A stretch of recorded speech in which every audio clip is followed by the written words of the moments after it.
Teman-teman, apakah ada yang bertanya?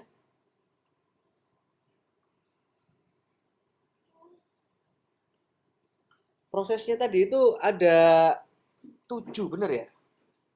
Saya kok melihat tadi yang ada sequence-nya tadi itu apa namanya?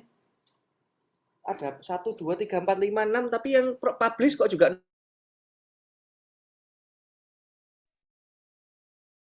dari yang nomor 6 yang sebelumnya.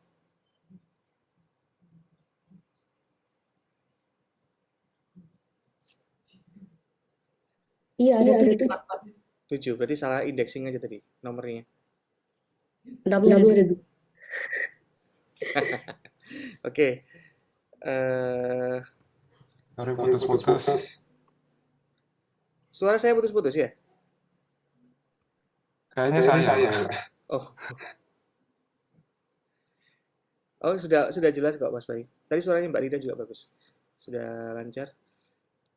Sih. Nih sambil nunggu barangkali teman-teman yang lain ada pertanyaannya. Saya mungkin coba ngajukan studi kasus lain deh. Coba on the fly ya. Tim 4 ya, analisis ya. Studi kasusnya kayak gini. Kita di kantor nih. Di kantor pimpinan ini nggak percaya nih sama bahwa yang staff-staffnya ini kerja beneran apa enggak sih di komputer masing-masing. Nah, akhirnya bikin tracker. Jadi di monitornya itu dipasang kayak tracker yang bisa mendeteksi apa yang sedang mereka buka. Jadi si pimpinan ini bisa melihat tampilan monitornya semua stafnya yang ada di kantor itu. Nah, kalau dari segi pandang etika itu boleh apa enggak? Nah, dengan apa proses yang ada 7 tadi kira-kira analisis seperti apa? Mohon saya dibantu.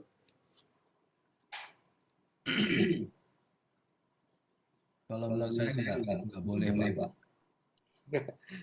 Masih boleh ya Pak Heri? Oke, dari Pak Heri boleh. Nggak Kita boleh, dengar Pak. dari tim 4 juga. boleh. Oh, nggak boleh? Oke, Pak Heri bilang nggak boleh.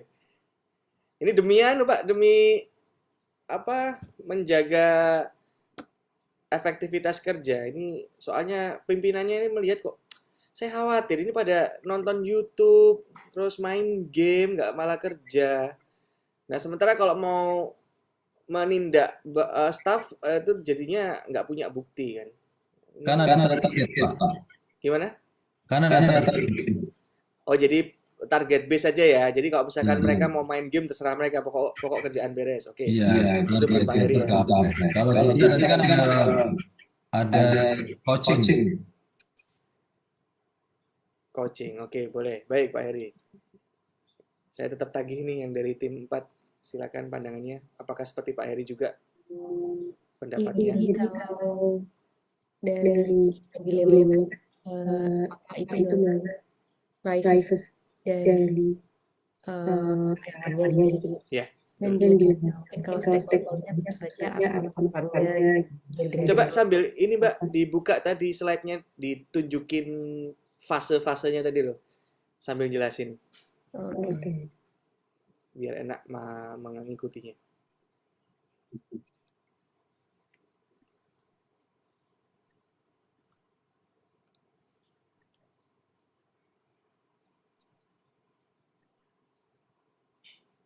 By the way, intinya si Finberg ini akhirnya balik ini ya, setuju sama Yunani kuno itu ya. Jadi yang menganggap bahwasanya setiap teknologi itu pasti ada nilai yang dibawa ya. Jadi nggak netral kan, intinya gitu ya yang ditekankan juga di paper ini, bener nggak sih? Benar, Pak. Iya.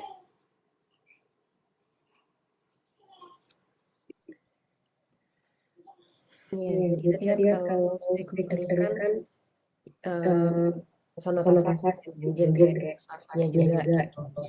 Kemudian kalau alternatifnya mungkin bisa sama sih, jadi tetap mengimplementasikan proses monitoring yang ada di laptop kerjanya gitu ya. Berarti nothing to do ya berarti ya? Kenapa? Itu masuk yang seperti nothing to do yang seperti yang sekarang tampil nih ya. Kalau kita tetap melakukan itu.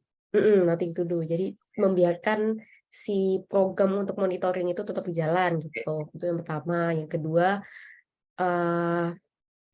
mungkin bisa saja dengan kan untuk memastikan pegawai bekerja atau enggak gitu ya. Itu Betul. kan nggak harus dengan kita men-track si laptopnya gitu. Misalnya alternatif keduanya adalah membatasi internetnya gitu. Misalnya nggak bisa buka YouTube atau nggak bisa buka website main game gitu misal gitu ya. Terus membatasi di laptopnya pekerja itu nggak bisa install aplikasi yang aneh-aneh. Jadi cuma misalnya Microsoft, Excel, Word, PPT doang gitu.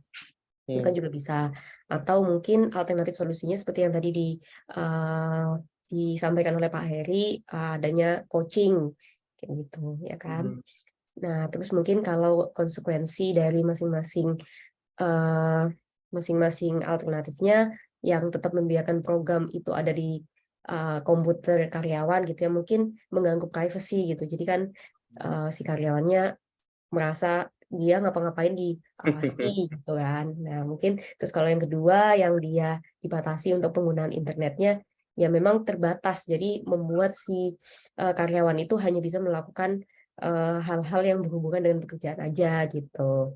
Terus misalnya kalau konsekuensi yang coaching ya mungkin coaching itu tertanam di dalam diri karyawan itu 1 hari 2 hari doang gitu. Bisa jadi nanti hari-hari berikutnya si karyawannya balik lagi. Jadi kok lagi gak ada kerjaan, akhirnya melakukan misalnya main game, nonton YouTube dan lain-lain gitu. Itu sih. Jadi kalau waktu ada position ini sebenarnya kita masih diberi pilihan ya, bukan berarti ini ada benar-benar final decision gitu ya? Iya betul Pak. Jadi kita mau menggunakan pendekatan yang mana nih, pendekatan idealisme atau pragmatisme gitu. Kalau idealisme itu kayak ini sebenarnya kalau diterapin itu bisa nggak sih diterima sama semua orang atau enggak gitu sih. Ada berapa jenis adopsi yang bisa diambil? Kalau di papernya itu kalau nggak salah ada 4. Idealisme, pragmatisme, realisme, satu lagi apa? Realisme, sebentar Pak. Oh 3 benar 3 Pak. Idealisme, realisme, sama pragmatisme. Oh sudah 3 itu ya. Oke, baik. Ini ilmu baru juga buat saya ini.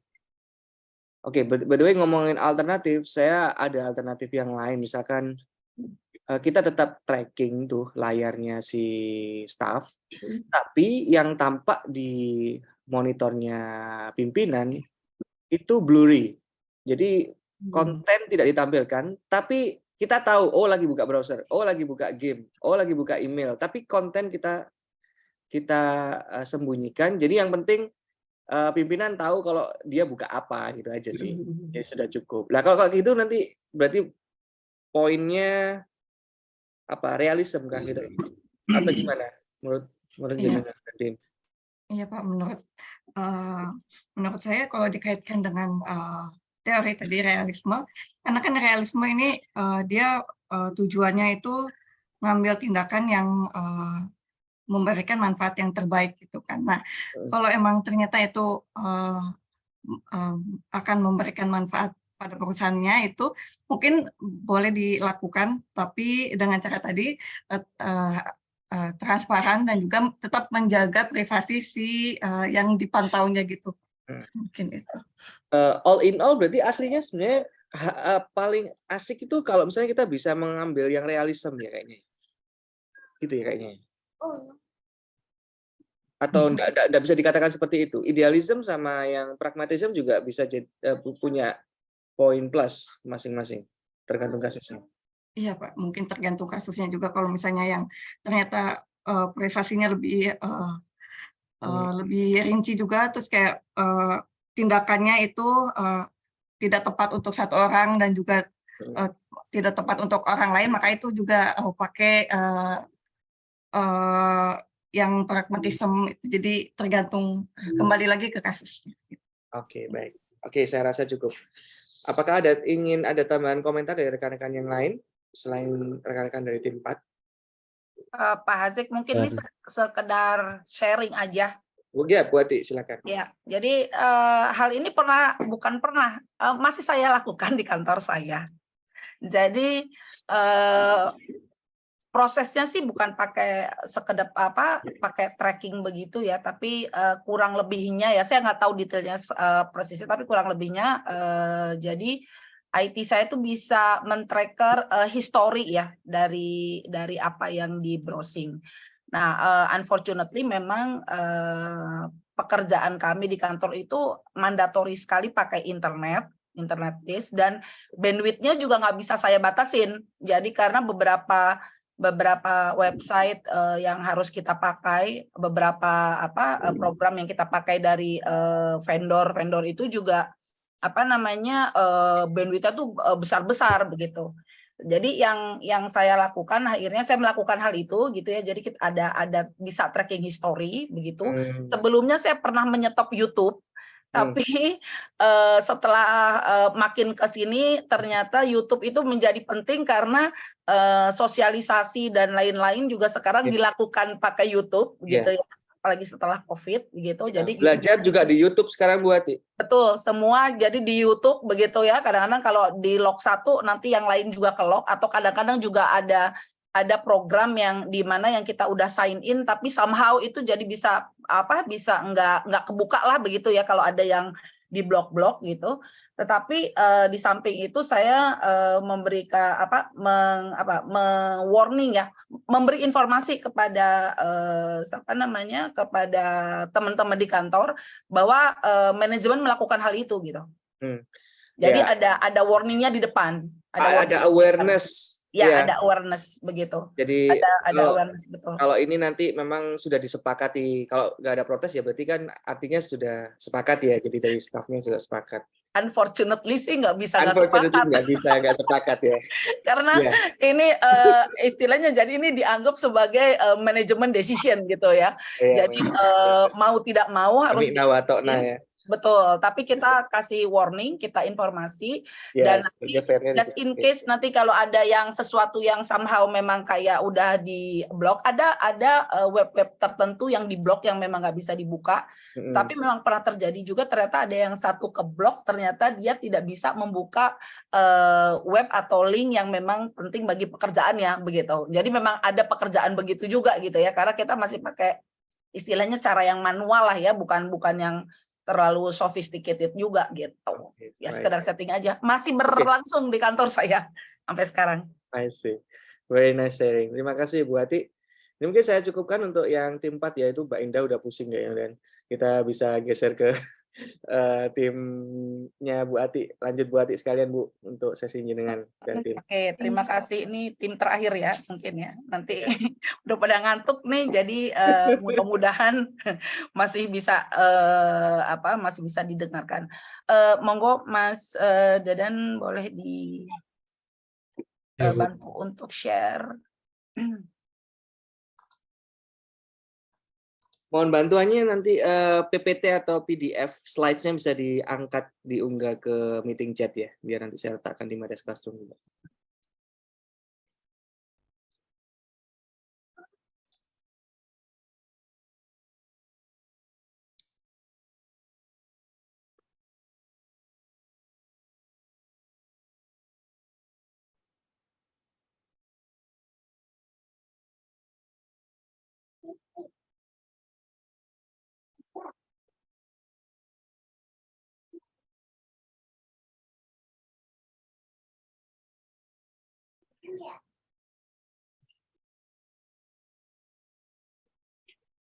Masih progres. Belum kelihatan Mas Dadan?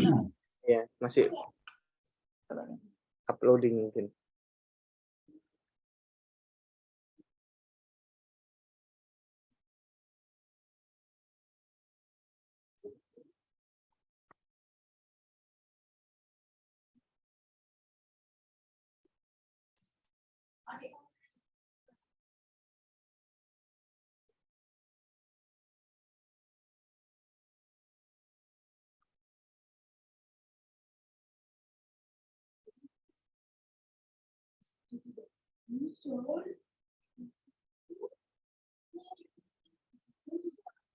Sudah muncul? Oke. Oke, Assalamualaikum warahmatullahi wabarakatuh. Selamat malam Pak Hazik dan teman-teman semua. Kami dari kelompok 9 ingin membedah sedikit paper dengan judul How to Enhance SMEs Customer Involvement Using Social Media, The Role of Social CRM. Ini paper ini ditulis oleh Colin C.Z. Cheng dan Eric Chi Xiu. Oke, kami kelompok 9 ada Mas Alkindi Edon, saya Ati AI, Mbak Louis Lojin, dan Mas Dadan Disket. Oke, monggo next, Mas. Di paper ini berikut ada outline-nya, jadi dia menyampaikan ada sedikit introduction, kemudian nanti ada part untuk teori dan hipotesis, kemudian research method, dan part terakhir adalah untuk discussion. Oke, next Mas.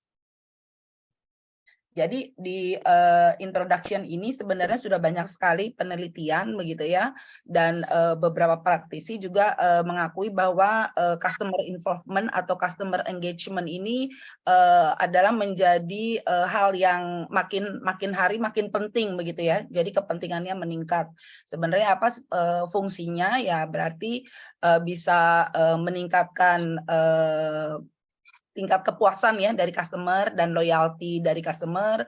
Kemudian bagi perusahaan juga bisa lebih mengerti behavior dari customer-nya, dan juga bisa mendapatkan informasi dari customer langsung yang nantinya juga bisa berefek kepada dengan involvement itu jadi bisa menghasilkan atau memproses ketika ada new product atau new service begitu, yang pada akhirnya semua nanti akan meningkatkan competitiveness atau performance ya dari customer tersebut.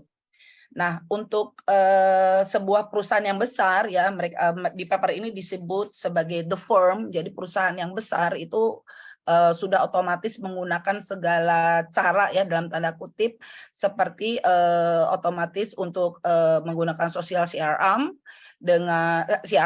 dengan kemudian sosial media juga, karena umumnya perusahaan-perusahaan besar kita bisa sebut juga sebagai global company ya, mereka memiliki resources yang besar ya dalam hal sumber daya, teknologi, dan finansial otomatis, sehingga mereka bisa menjaga dan mengattract atau menarik customer-nya untuk lebih aktif di sosial media, sehingga mereka bisa mendapatkan data-data yang lebih intens yang kemudian bisa dipakai untuk di sosial CRM-nya mereka begitu. Nah, di paper ini mempertanyakan apakah hal tersebut juga berguna bagi small medium enterprises ya, atau UKM gitu ya. Apakah mereka hanya perlu fokus di sosial CRM-nya saja, atau harus dikombin dengan sosial media, di mana umumnya untuk UMKM gitu ya, kita sebut UMKM dalam bahasa Indonesianya ini kebanyakan memiliki sumber daya yang terbatas ya, baik dari segi teknologinya, kemudian sumber daya manusianya, dan juga finansialnya begitu ya. Nah, sehingga di dalam paper ini penulis itu ingin memastikan lebih lanjut begitu, apakah pendekatan apakah mungkin strategi media sosial yang digunakan oleh perusahaan besar itu bisa diterapkan di perusahaan yang lebih kecil atau UMKM gitu, ataukah perlu melakukan pendekatan yang berbeda. Dan juga kalau bagi UMKM ini apakah memang penggunaan sosial media kemudian digabung dengan sosial CRM ini bisa meningkatkan kinerja perusahaan begitu ya. Jadi itu yang ingin diteliti oleh penulis. Next ya Mas. Nah, penulis juga menyampaikan, next Mas boleh. Penulis menyampaikan beberapa definisi untuk di paper ini, ada di slide berikut. Mas Dadan next boleh Ya, jadi apa itu sosial media gitu ya? Jadi sosial media itu merujuk kepada online services ya, yang bisa mensupport interaksi sosial di antara users gitu ya. Kemudian kalau sosial CRM itu sebenarnya berupa integrasi dari aktivitas customer, termasuk proses, sistem, dan teknologi begitu, dengan menggunakan sosial media aplikasi juga begitu ya, untuk membuat komunikasi lebih engage ya begitu. Dan customer involvement berarti adalah customer yang memberikan informasi yang lebih yang bisa membantu sebuah perusahaan atau UMKM. Next, Mas. Nah, jadi sebenarnya ini tujuan ininya penelitiannya oleh penulis ya. Jadi apakah sosial CRM itu memang bisa memberikan efek yang lebih besar begitu ya kepada customer, kepada sosial media ya, dengan customer involvement gitu. Nah, next ya Mas. Jadi di dalam penelitiannya mereka menggunakan model konseptual sesuai bagan tersebut ya. Jadi intinya adalah customer involvement yang menggunakan sosial media, apakah itu bisa meningkatkan inovasi, meningkatkan performance atau kinerja UMKM ya, untuk dalam berinovasi. Kemudian ada juga penggunaan sosial CRM, itu bagaimana efeknya terhadap performance inovasi. Kemudian juga kemampuan dari sosial media network begitu. Dan yang terakhir adalah kemampuan untuk memproses customer information yang didapatkan dari sosial media. Jadi apakah keempat faktor ini atau gabungan dari semuanya dapat meningkatkan inovasi, performa kinerja inovasi bagi sebuah perusahaan, utamanya UMKM. Berikutnya akan dijelaskan oleh Mbak Louis. Silakan Mbak. Oke, terima kasih Bu Atik. Baik, Bapak Ibu, saya akan lanjutkan presentasi dari Bu Atik. Jadi seperti yang tadi sudah disampaikan oleh Bu Atik di awal, terkait paper yang sedang kita coba bahas sedikit ini, penulis mencoba untuk mengkaji gitu ya, kaitannya dengan keterlibatan customer menggunakan sosial media gitu. Jadi untuk menjawab beberapa objektif tadi, penulis kemudian mengumpulkan beberapa sumber analisa dari beberapa peneliti juga terkait dengan keterlibatan customer ini.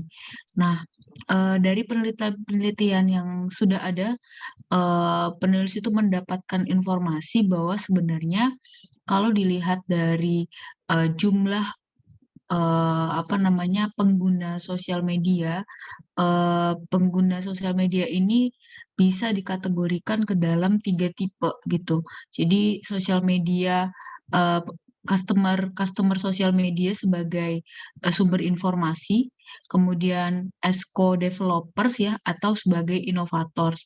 Jadi customer atau pengguna-pengguna sosial media yang berinteraksi gitu ya, baik itu misalnya melalui Facebook atau Instagram. Nah, itu bisa dikategorikan dalam 3 tipe ini. Nah, kemudian sebenarnya apakah positif impact-nya atau apa sebenarnya impact-nya dengan adanya keterlibatan customer lewat sosial media gitu ya. Nah, pada konteks ini penulis mencoba fokus untuk mengkaji terkait customer involvement sebagai source of informasi gitu. Jadi impact-nya itu ada beberapa yang dianggap positif. Yang pertama adalah bisa menjadi influence atau mempengaruhi ya proses development atau inovasi sebuah produk gitu ya, dari sebuah perusahaan atau company ataupun UMKM dalam hal ini gitu, dengan adanya keterlibatan daripada customer di sosial media. Kedua, bisa meng-engage customer in timely and direct manner, jadi secara langsung gitu ya dan lebih tepat sasaran. Kemudian bisa memahami kebutuhan market atau pasar gitu ya, dan bisa mendeteksi lebih dini gitu apa sebenarnya kebutuhan atau yang diharapkan daripada customer. Boleh di next, Mas? Nah, ini sebenarnya mencoba mendetailkan yang tadi di-share sama Bu Atik, secara sosial CRM dan customer involvement. Jadi sosial CRM itu bisa dibilang adalah sebuah integrasi gitu ya yang menghubungkan proses CRM itu sendiri dengan media sosial. Jadi kalau ini saya coba browsing juga ya, ada beberapa Bapak Ibu kalau nanti mau browsing bisa ada beberapa jasa yang menawarkan eee, apa ya namanya ya, integrasi CRM ini gitu ya, supaya bisa terkonek dengan Facebook atau Instagram, Twitter gitu ya, untuk mempermudah sebuah company atau firm itu bisa mengolah informasi-informasi dari pengguna-pengguna sosial media. Eee Mungkin secara lebih sederhana tadi mengaitkan dengan keterlibatan pengguna sosial media, mengapa begitu berpengaruh, mungkin Bapak Ibu juga sering melihat gitu ya di, eee, Instagram contohnya ya, beberapa brand itu misalnya ketika mereka akan launching sebuah produk atau misalnya mau buat suatu produk, biasa mereka buat polling dulu gitu di story. Jadi memancing orang-orang yang mengikuti untuk memberikan ide secara nggak langsung sebenarnya itu adalah strategi untuk eee, mendapatkan pandangan gitu ya dari masyarakat bagaimana sebenarnya yang dibutuhkan masyarakat. Contoh yang lebih real lagi kalau Bapak Ibu pernah mengetahui brand produk minuman menanti punya seorang influencer Instagram, Jerome Pauline, itu lahir dari ide followers-nya yang ada di Instagram gitu. Jadi kenapa di paper ini dianggap bahwa customer involvement itu sangat penting gitu terhadap berkembangnya sebuah produk. Boleh dibantu next, Mas?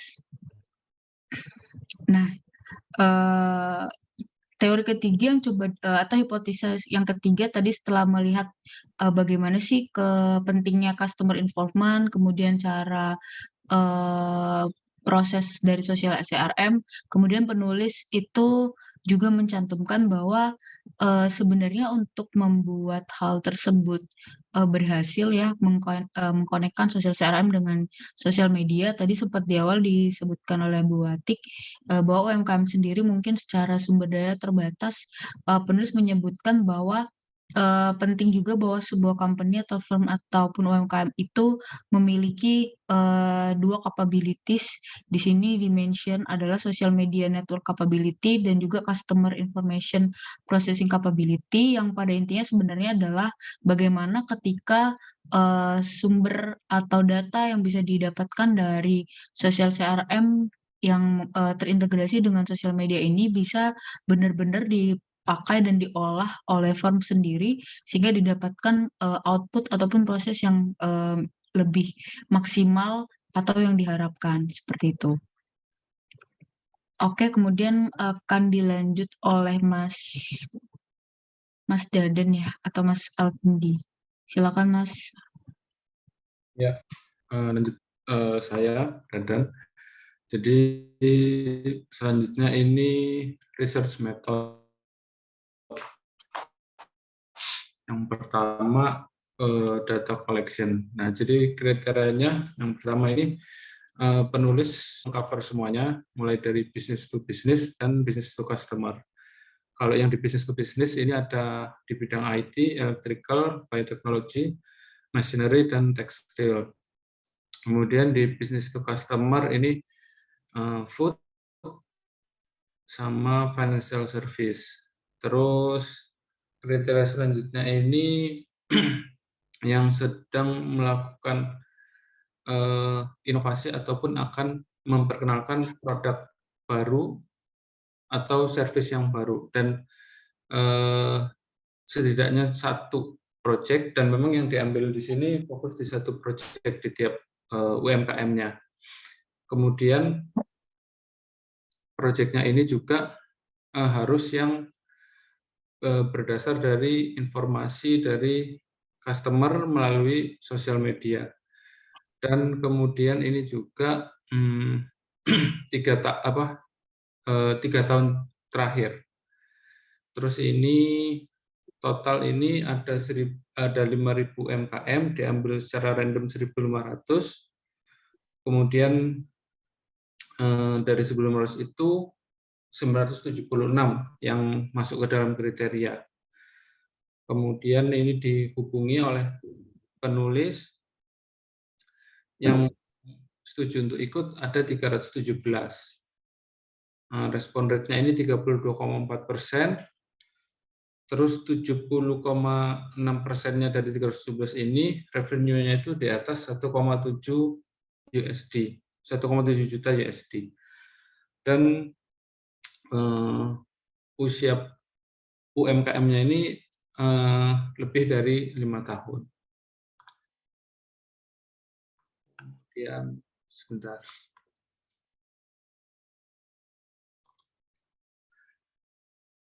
Kemudian ini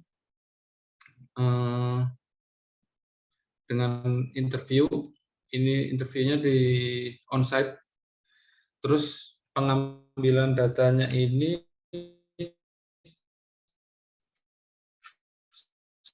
selama mulai 2014, 2015, dan 2016. Ini setiap tahunnya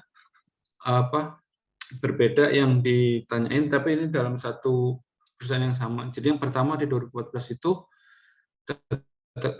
mengambil data dari development manager, ini terkait customer involvement using social media. Terus di 2015 itu interviewnya ke marketing manager, ini terkait social CRM, dan juga ke senior manager. Ini dengan pengambilan data untuk kemampuannya, untuk capability dari mengolah customer information. Terus di 2016 ini ke financial manager, ini terkait innovation performance. Terus kemudian ini rata-rata respondennya ini experience secara totalnya di industri yang mereka dalam ini 10,2 tahun, terus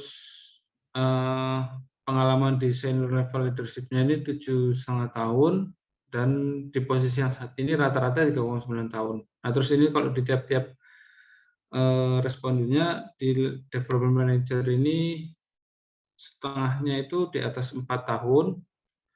Nah, ini yang knowledge level ini pengetahuannya tentang social CRM dan sosial media itu maksimumnya 7, 1 itu paling rendah. Jadi ini di 5,97, kemudian di 8 tahun ini knowledge-nya 5,84, di senior manager ini yang berpengalaman lebih dari 10 tahun ini 5,12, dan financial manager pengalaman lebih dari 3 tahun, knowledge level-nya 5,71. Terus ini lanjut ke questionnaire development. Jadi pertama kemudian ditranslate ke bahasa Cina, kemudian ke bahasa Inggris lagi. Jadi dari bahasa Inggris penulis mentranslate ke bahasa Cina.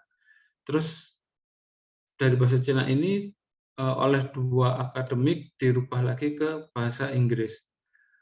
Nah, dari bahasa Inggris ini oleh 1 orang akademisi lagi ini memastikan kesamaan konsep. Nah, terus juga ini di-compare lagi nih dari sama-sama yang bahasa Inggris ini sama 2 akademisi. Nah, ini juga sudah melalui 13 kali interview yang mendalam sama respondennya sama seperti yang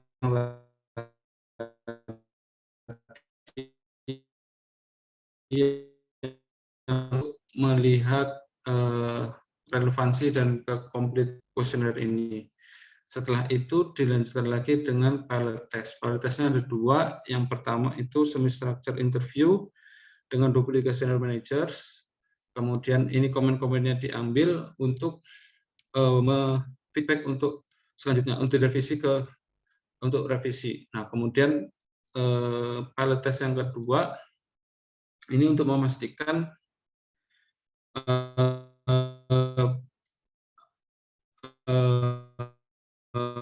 ini reliable. Ini dilakukan oleh 61 senior manager. Dilakukan ke 61 senior manager. Kemudian ini measure of construct dari questionnaire-nya ini. Ini yang customer involvement using social media, ini ada 4 item. Ini dari Cui and Wu. Kemudian social CRM ini 13 item, trainer et al. Terus social media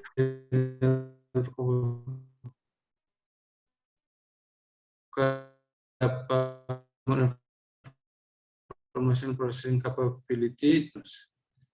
Oke. Selanjutnya dijelaskan oleh Mas Alkindi. Ya, baik. Terima kasih Mas Iqbal. Terima kasih Pak. Jadi untuk analisa di CRM untuk UMKM ini menggunakan analisa faktor. Jadi analisa faktor itu secara umum untuk mengetahui interdependensi atau saling pengaruh antar variabel independen. Jadi dalam sebuah data yang besar, biasanya dengan banyak variabel independen, dan digunakan juga untuk prediksi variabel sehingga persamaan menjadi lebih efektif, lebih simpel. Jadi sebenarnya sih untuk menyederhanakan. Nah, di sini ada 2 analisa faktor digunakan, yaitu exploratory dan konfirmatory. Nah, untuk yang exploratory itu mencari jumlah indikator yang membentuk common factor tanpa ada landasan teori di penelitian sebelumnya. Dan jadi pengelompokannya berdasarkan eigenvalue. Kemudian yang konfirmatory di sini menentukan jumlah indikator atau ada hubungan antara indikator dengan konstrak, dan indikator nantinya akan diuji kevalidan konstraknya. Jadi perbedaan mendasar antara EFA dan CFA ini, kalau di CFA peneliti itu sudah punya asumsi awal bahwa indikator ini itu akan masuk ke variabel tertentu. Nah, jadi di awal peneliti itu sudah mengembangkan hipotesis, kemudian kerangka teoritis, seperti sebutnya itu diberikan acuan. Sedangkan di konfirmatory itu tidak seperti itu. Jadi mereka akan jumlah indikatornya diuji, kemudian ada diuji lagi ke kevalidan konstrak dari hasil analisa CFA. Terima kasih.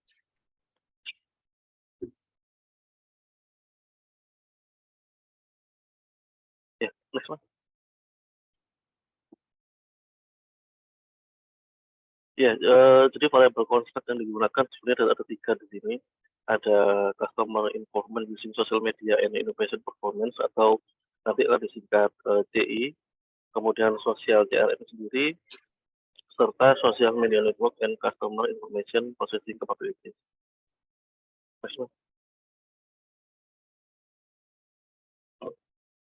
Nah, ini contoh yang untuk CI pertama atau customer involvement using social media. Jadi bisa dilihat untuk alfanya 0,88.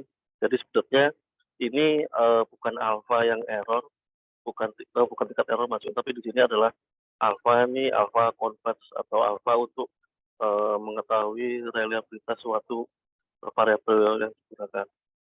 Nah, kalau sudah di atas 0,85 itu 0,80 itu bisa dibilang sudah reliable, sudah valid.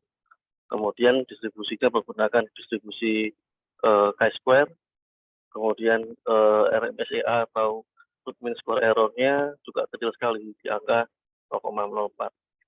Dan bisa dilihat juga coding factor, ini juga hasil nilai dari beberapa pertanyaan dan variabel di di variabel DI.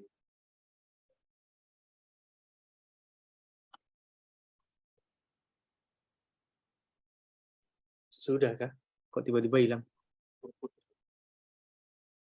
Oh, sudah ya? Belum, Oke. putus kayaknya Mas Dadan. Masih ada Oh. satu slide lagi Oh, oke, kayaknya. masih ada. Satu slide. Slide thank you, bukan?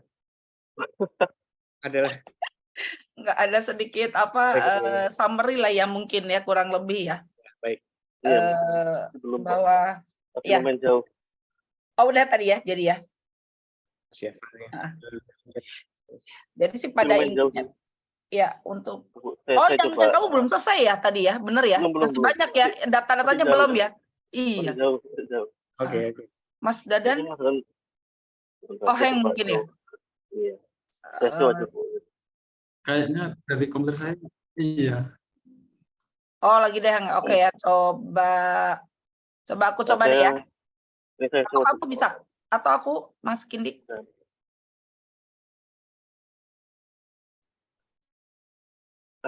Nah, ini tadi untuk yang CI-nya. Jadi kita dapat alpha-voltase-nya, kita juga dapat nilai positif COVID, kemudian kita juga dapat visual error. Sebagai ini perbandingan untuk menilai apakah variabel tersebut memang layak atau reliable untuk dianalisis.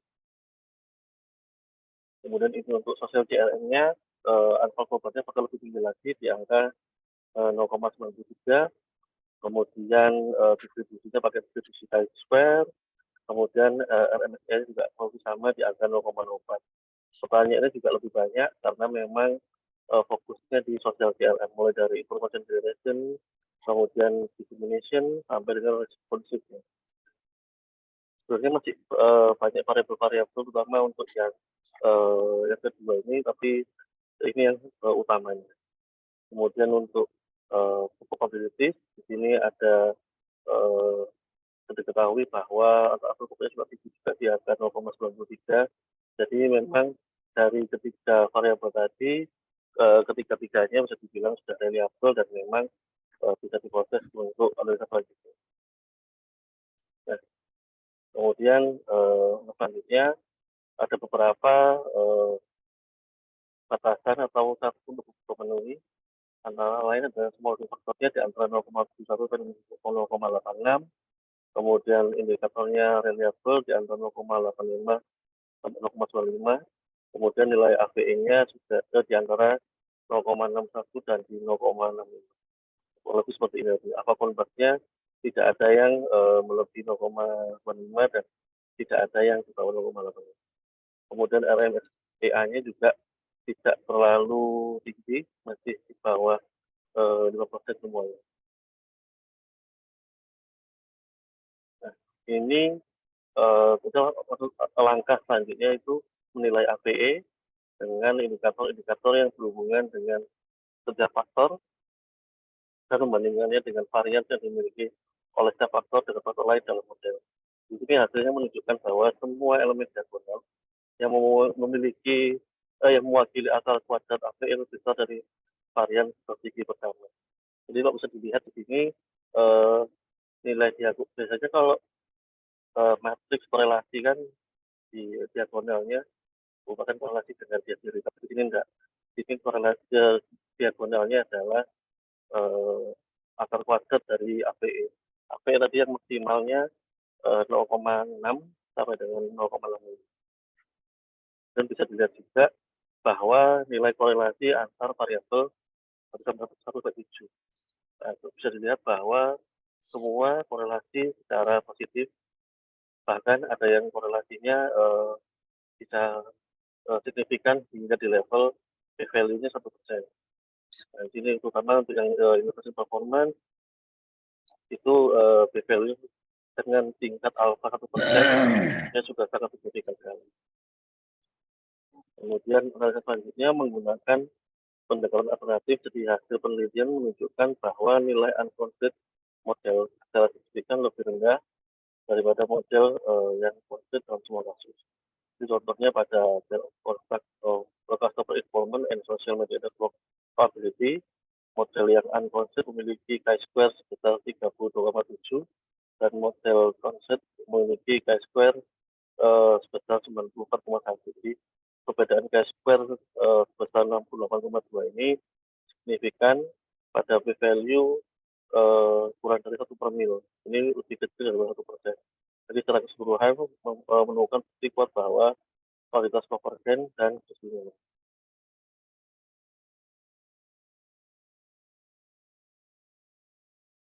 Nah, kemudian ini hasil pemodelan dari beberapa kombinasi yang akan digunakan di paper ini. Jadi pertama itu model pertama yaitu tanpa direct effect, jadi CI-nya diabaikan, jadi hanya menggunakan kontrol variabel yaitu social CRM, SMNC yaitu social media network capability, kemudian CIPC, firm age sampai dengan R kuadrat dan sigma R kuadrat. Jadi untuk R kuadratnya patokannya di model 1 di angka 0,2.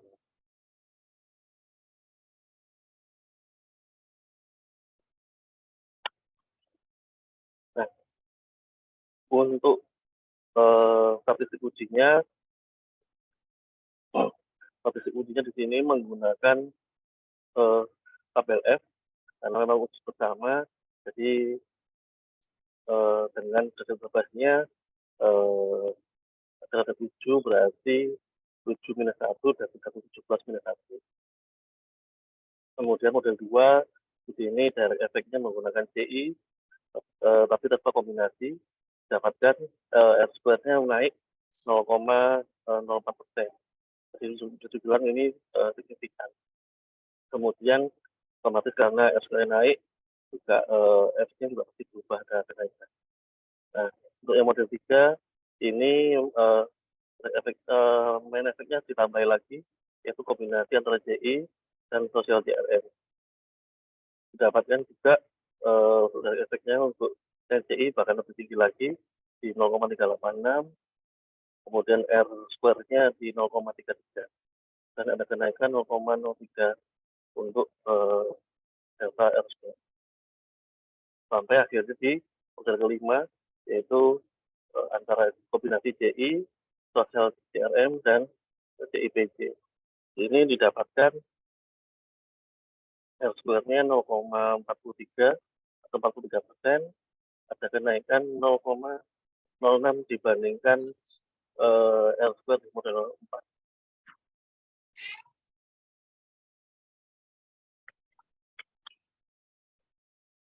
Jadi kalau dibandingkan dengan model-model sebelumnya, model 1, 2, 3, 4, semakin banyak kombinasi di sini, R square-nya semakin meningkat.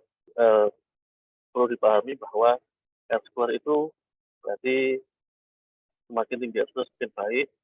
Jadi kalau misal 43% berarti dari 7 variabel itu sudah menjelaskan 43% dari model yang dibentuk oleh 7 variabel itu sudah menjelaskan datanya. Sisanya 50% dijelaskan oleh variabel yang tidak terdapat di dalam. Mungkin selanjutnya buat itu.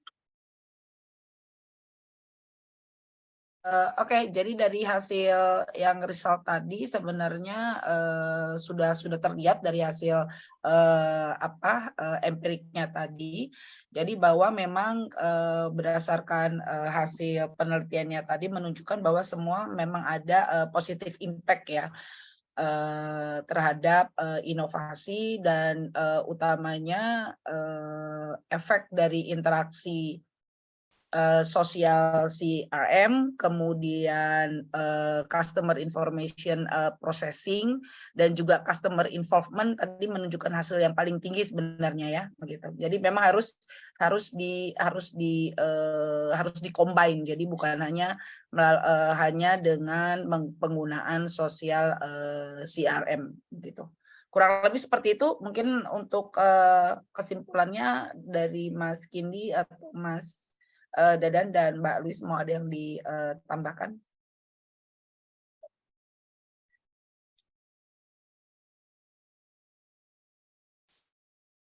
Oh ya, satu lagi mungkin saya menambahkan, cuman memang ini hanya dia tidak menyebutkan sebuah brand di dalam paper itu, tidak exactly disebutkan sebuah brand atau sebuah nama sebuah platform atau nama sebuah sosial medianya begitu ya. Jadi itu tidak dimention begitu.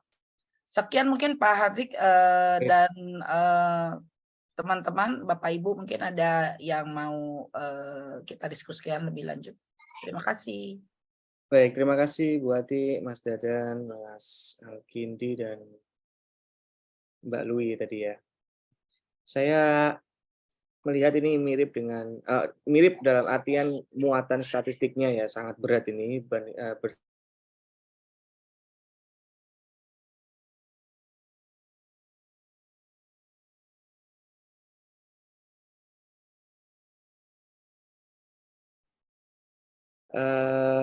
Dari teman-teman dulu deh, ada yang mau berdiskusi, mau ada yang bertanya?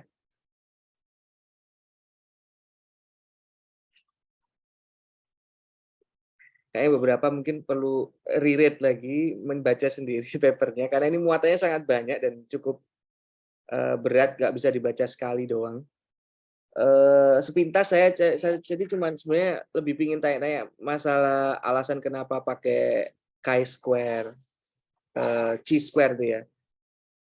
Saya mungkin nanti bisa dapat sendiri dari papernya. Cuman kalau misalkan dari teman-teman presenter bisa menyampaikan akan lebih baik. Itu satu ya, masalah kenapa mereka pakai chi-square. Biasanya saya kalau menggunakan statistik untuk keperluan validasi hipotesis itu kalau distribusinya normal, mungkin ini berarti ya. Kalau berarti ini kemungkinan distribusinya nggak normal, atau saya nggak tahu, atau karena kurangnya partisipannya. Saya kurang tahu dari partisipannya ada berapa tadi.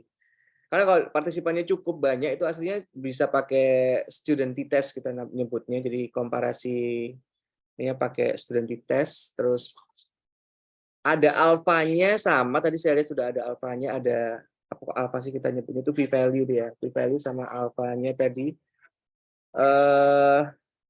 Saya agak kesulitan baca yang data masalah korelasi. Angka-angka yang ditebalkan itu indikasinya kalau dia 0,81 dan terus kenapa gitu loh. Itu nggak ada, saya kurang bisa dapat tadi. Tapi kalau yang di bintang-bintang itu saya paham. Jadi tadi ada beberapa angka di tabel itu kan ada yang dapat bintang 2, itu artinya dia confidential levelnya atau p-value-nya dia 0,95 ya. Sama kalau yang bintang 1 itu 0,90 apa tadi ya? 0,90. Kalau di penelitian yang biasanya saya kan meneliti di bidang interaksi manusia komputer, terus realitas virtual kayak gitu tuh kami perlu mengumpulkan data empirik dari partisipan, dari pengguna. Nah, itu angkanya kita kumpulkan semuanya, dan biasanya kami baru percaya diri mengatakan bahwasanya ini hasilnya signifikan. Kami menyatakan bahwasanya kesimpulannya ini sangat kuat ketika confidence levelnya itu 0,01. Jadi harusnya di 0,99 di alfanya itu. Oke. Mungkin barangkali bisa dikupas sedikit masalah statistiknya itu barangkali. Mas Kindi ya jagonya. Iya, saya juga sambil meraba-raba sih Pak. Jadi karena kenapa pakai chi-square karena Oh nanti iya kayak yang iya, karena nanti berhubungan sama yang untuk reliability Pak. Karena kan untuk alpha reliability pendekatannya biasanya pakai yang distribusi yang paling pendekatan pakai distribusi chi-square. Kan memang tujuannya kan untuk dapat apakah memang itu atau tidak. Oke, baik, itu dari segi statistik. Hal yang lain yang juga sebenarnya saya masih butuh pencerahan itu, sebenarnya kalau kita ngomongin masalah sosial CRM itu kan mestinya bukan sosial media itu sendiri kan ya, mestinya hal lain ya betulnya. Iya bukan. Jadi sosial CRM, jadi kan sebenarnya ada CRM platform ya Pak ya. Kalau dilihat seperti mungkin kalau ada teman-teman yang familiar dengan Salesforce ya. Kalau bagi saya Salesforce itu agak lebih yang paling familiar, tapi saya sempat googling ada yang juga termasuk sosial CRM itu ada HubSpot kalau nggak salah ya, dan ada Zoho CRM dan sebagainya itu. Cuman kalau memang kan seperti tadi juga udah di-mention sama si Mbak Louis ya, jadi CRM ini kan memang pure CRM, istilahnya kebanyakan data itu istilahnya manually inputted gitu ya, by si apa namanya, yang si ownernya begitu oleh perusahaan begitu ya. Nah, tapi dengan adanya sosial media yang memungkinkan si customer itu untuk bisa sharing, bisa kasih informasi, kemudian bisa ya istilahnya bisa konten begitu, bisa memberikan komentar. Nah, data itu makanya tadi ada yang disebut customer processing, customer information processing ability gitu ya, capability gitu. Capabilities, Jadi betul. dari sosial media itu nanti datanya di-connect begitu ya dengan CRM. Nah, sehingga disebut menjadi sosial CRM yang nanti tujuannya itu tadi bisa memaksimais inovasi yang diinginkan. Begitu sih kalau yang saya tangkap. Mungkin yang lain ada yang mau memberikan informasi, Mbak Louis.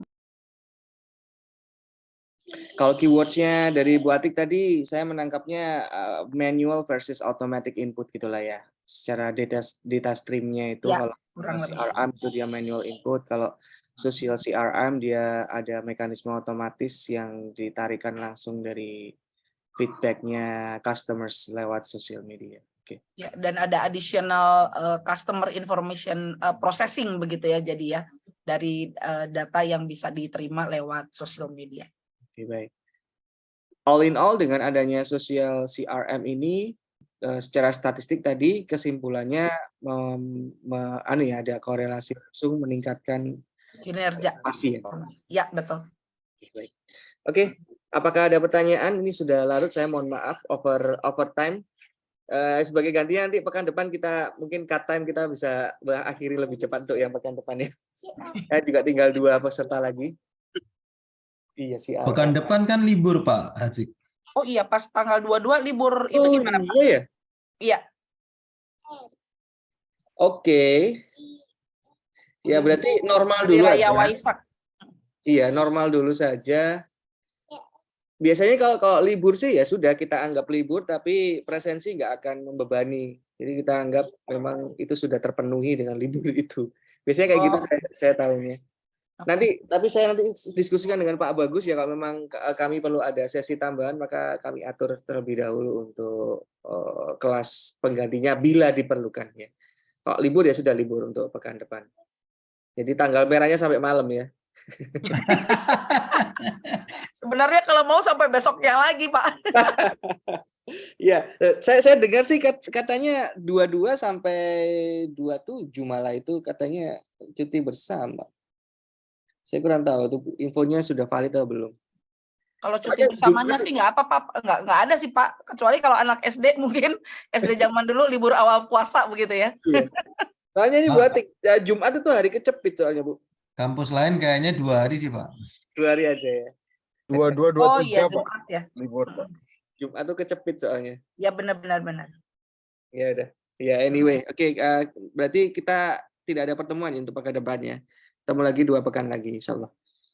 Oke. Baik, terima kasih rekan-rekan sekalian, Bapak Ibu, Mas Mbak atas kehadirannya sambil menahan kantuk ya. Sangat mengapresiasi usaha keras dari Bapak Ibu, Mas Mbak sekalian. Mudah-mudahan bermanfaat apa yang kita pelajari hari ini. Oh iya, karena tadi saya kayaknya belum dapat filenya, minta tolong ke Mas Dadan ya berarti ya, atau mungkin anggota tim yang lain untuk kirim email ke saya ya untuk materi PWT-nya atau PDF-nya yang tadi ditampilkan. Ya, oke Pak.